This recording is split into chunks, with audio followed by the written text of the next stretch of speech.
bevo.com.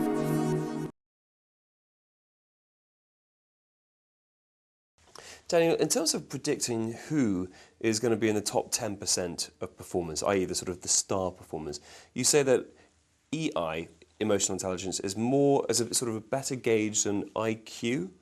So can you just tell me why that is the case? It's very simple. Study after study shows that in order to be in a top profession, in order to be an engineer, in order to get an MBA, in order to get an MD, or be a top executive, you need to have an IQ that's about one standard deviation above normal or higher. That puts you at about 115 IQ.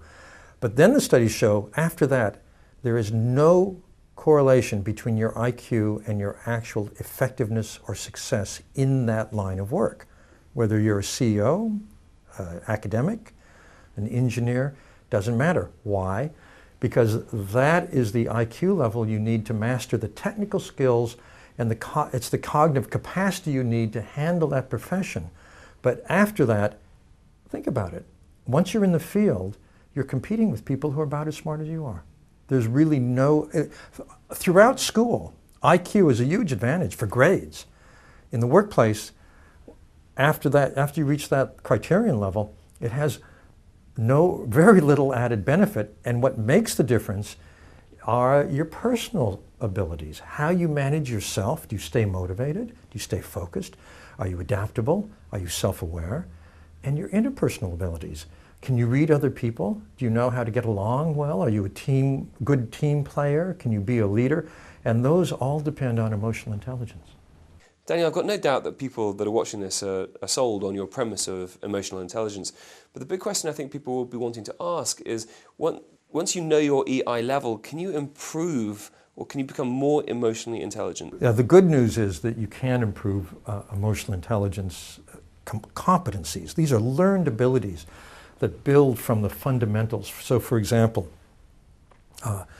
emotional self-control, staying calm under pressure. This is a capacity that can be learned. The steps are quite well known, but you need to, first of all, want to get better. Listening well, listening deeply. That's a critical empathy skill.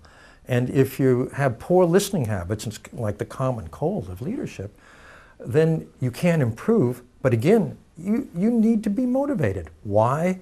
Because in adulthood, you have to undo, at the brain level, undo over-rehearsed habits. That's your habitual way of reacting, and build a new one until it becomes more strongly practiced than the old one. Then you'll do it naturally. And that takes real effort and real motivation. Daniel, talking about self-motivation, what's the core essence of being self-driven and motivated to move forward as an individual?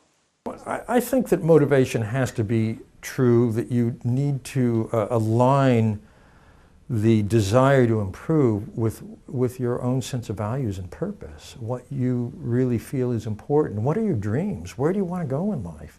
Is something holding you back? Can you change that for the better?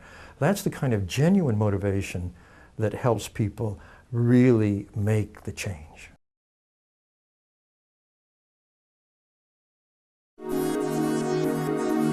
bevo.com